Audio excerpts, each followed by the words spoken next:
The 1.19 update has added a new, absolutely terrifying mob to Minecraft, the Warden. In this video, I will be explaining how to spawn a Warden, the behaviors of a Warden, and finally, how to kill a Warden, without cheating, that is. To start, a Warden can be spawned when a Skulk sensor is placed within 9 blocks of a Skulk Shrieker. When the Skulk sensor detects the vibrations from a moving projectile or entity, it will activate the Skulk Shrieker, which in turn will spawn the Warden. However, the mechanics behind spawning a Warden are more complicated than it seems. Unless you are in creative mode or are using commands, Wardens can only be spawned using a Skulk Shrieker, which looks like this. After a Skulk Shrieker is activated, there is an 11 by 13 by 11 block radius centered around the Skulk Shrieker where a Warden can spawn. For example, this red box right here represents the area in which a Warden can spawn if this Skulk Shrieker right here is activated. Within this 11 by 13 by 11 block radius, Wardens can only spawn on solid blocks that have air above them. Light levels do not affect the spawning of a Warden. However, Wardens cannot spawn within 32 blocks of other Wardens. Sometimes the Skulk Shrieker must be activated a few times in order for the Warden to spawn. This is because whenever a Skulk Shrieker is activated, the Warden attempts to spawn on 20 random blocks within its spawn radius. If none of these random 20 blocks meet the Warden's spawn conditions, then the spawn fails and the Skulk Shrieker must be activated again. So keep this in mind if you're trying to spawn a Warden. I gotta say, Wardens seem a lot like Demogorgons from Stranger Things, with the coming through the wall and the flashing lights. It seems a lot like Stranger Things, if you watch Stranger Things. If you want to avoid spawning a Warden, crouch literally everywhere you go in the deep dark. I know it sucks, but Skulk sensors cannot detect vibrations from the player while they are crouching. Even if you throw a projectile or jump while crouching, a Skulk sensor still cannot detect it. However, Wardens can spawn from the careless actions of other nearby mobs. As an added side note, Wardens can only spawn from naturally placed Skulk Shriekers. So if you mine a Skulk Shrieker up with a Silk Touch pickaxe, and then place it down in your friend's base, you can't prank them with a Warden. I think this is to prevent some very evil pranks. I have covered about everything with spawning now, and it is time to talk about the behavior of the Warden. First of all, Wardens are completely blind and cannot see you. However, they rely on their insane sense of smell and hearing in order to find you and kill you. If you manage not to panic when a Warden spawns, and you crouch or stay still, the Warden cannot hear you. However, as soon as you uncrouch or start moving, the Warden will be able to hear you, and it will come for you. Even if you manage to stay completely still after a Warden spawns, it will eventually be able to sniff you out. Its sense of smell is not as reliable as its sense of hearing, but it is still very powerful, and it will still kill you. I made this very bad looking diagram to help show the Warden's behavior. In the middle we have Wade the Warden, who seems to be very angry right now. The orange box in the middle is 6 by 20 by 6 and represents the range in which Wade can sniff out the player or other mobs. So if you're in this orange box, you're in imminent danger because Wade will be able to find you. The larger blue box is 16 by 16 by 16 and represents Wade's ability to hear. If you are within this blue box, Wade will be able to detect your vibrations or projectile vibrations, and he will find you. However, if you crouch or don't move within the blue box, you should be okay, as long as you're not also in the orange box. The outer black box is 20 by 20 by 20 and represents the range at which Wade can blind you. If you are outside this box, you will not be blinded, but if you are inside of it, you will be blinded from Wade. It is almost impossible to escape the blindness effect from Wardens, because they reapply the debuff every 6 seconds. So even if you drink milk, the debuff is still just going to come back. If you ever get unlucky enough for a Warden to be chasing you, you can try throwing snowballs to distract it. But make sure you throw snowballs close to the Warden, and also make sure that you only throw one snowball. Since the Warden knows that you're the one who's creating the snowball projectile, he becomes more and more angry at you for each snowball that you throw. If you throw 8 snowballs, the Warden will completely forget about snowballs and will route find his way to you.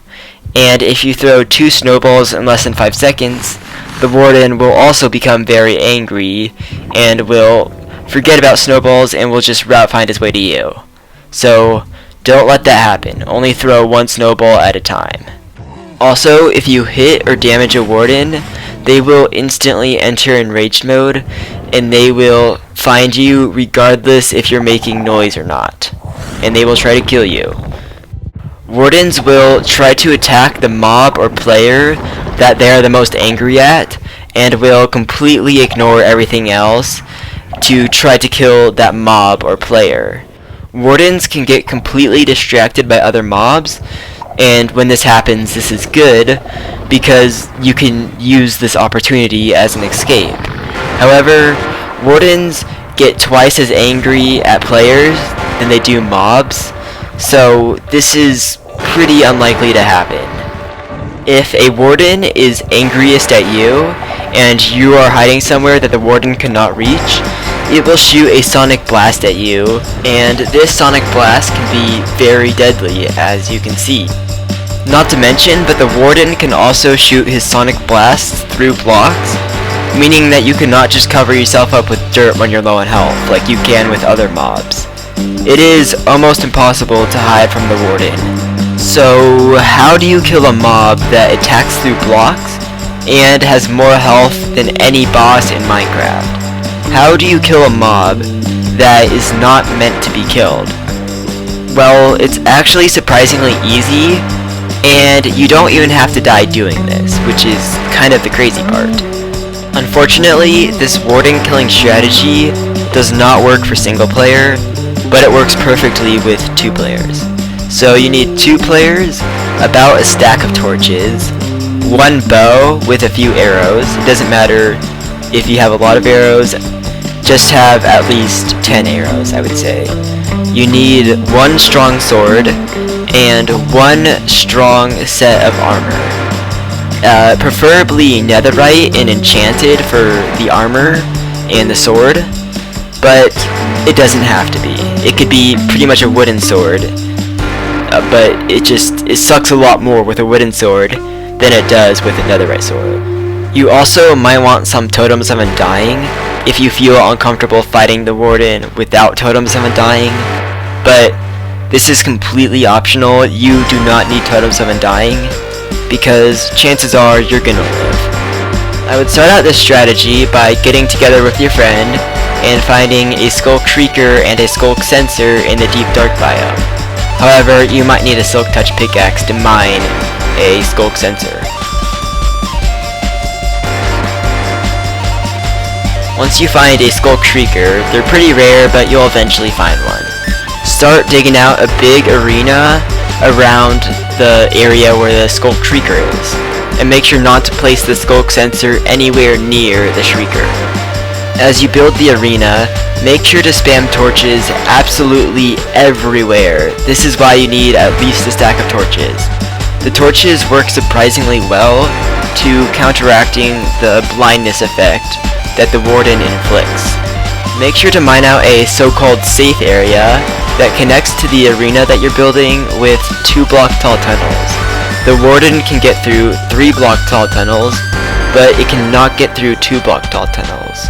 This area serves as a good area to store your belongings and set your spawn. Once you have dug out most of the arena, you need to dig out an overlook area that has a good view of the arena and the Skulk Shrieker. This is because later, somebody will need to be up here shooting the Warden. Make sure that this overlook is no closer than 20 blocks to the Skulk Shrieker, but make sure that it is no further than 30 blocks from the Skulk Shrieker. This is because if it's within 20 blocks of the Skulk Shrieker, the archer will be blinded. But if it's more than 30 blocks, the Warden will not aggro on the archer when the archer shoots it, which we want the Warden to aggro onto the archer. So it is probably best for this overlook to be about 25 blocks away from the Skulk Shrieker. Connect the overlook, the archer overlook, to the safe tunnels that contain your supplies and bed, and make sure that the Warden will not be able to get up to the overlook, because that would be really bad for the archer. After you have dug out your arena, your safe area, and the overlook, start digging a staircase that goes all the way back up to the surface. This works as a failsafe in case things go horribly wrong. And make sure to connect this to the safe area tunnels, because you don't want the Warden to get into this. After you have dug out these tunnels and rooms, you should decide who is going to be the archer and who is going to be the melee man. The archer is going to be positioned on the overlook and will obviously have the bow and the arrows. This is so the archer can shoot the Warden and distract it. Since the archer is the one who is distracting the Warden, it is important for them to have good armor so that they can absorb the sonic blasts that the Warden shoots. It is very important that the archer stays alive because they are distracting the Warden. If the archer starts to get low in health from the sonic blasts, then it is okay for them to run into the safety tunnels to recover. But if you're the archer, just make sure that you don't go too deep into the safety tunnels, or that you don't stay in there for too long, because then the Warden might lose interest, and that would be very bad for the melee man. The melee man is obviously the one who has the sword, and they also have the job of placing the Skulk sensor next to the Skulk Shrieker once everything else is ready. After the melee man places the Skulk sensor, they need to activate the Skulk Shrieker to summon the Warden. Even though the melee man should not get damaged if everything goes according to plan, this is still a scary job to do. Once the melee man activates the Skulk Shrieker and sees the Warden coming to the ground, they should stay still and wait for the archer to get some hits on the Warden. The archer should pay close attention to where and when the Warden is spawning in, so that they can quickly get some clean hits, so that they can distract it. This is why the overview needs a good view of the Skulk Shrieker. After the archer gets some hits on the Warden, it is their job to stay alive, so that the Warden stays distracted. Once it is obvious that the Warden is angry at the archer, the melee man should come in from the back and keep on swinging until the Warden dies. It should take no more than 30 seconds to kill the Warden using this strategy, if you have a good sword, that is. If you have a wooden sword, it might take a bit longer than that.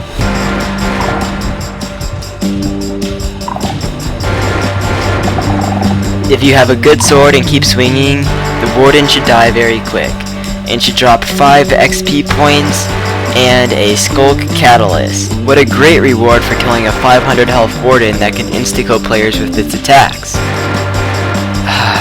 Why did I even make this tutorial in the first place, if nobody even needs to kill a Warden? Guys, I feel like I wasted a lot of time here. But if you still enjoyed this Minecraft guide, and you want to see more in the future, make sure to support this video. Like and subscribe would be very helpful.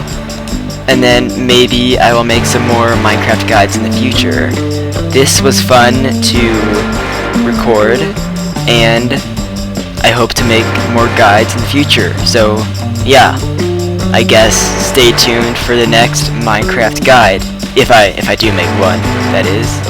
I might not, or it might be a very long time until that happens. But besides for that, I think that's it. Bye.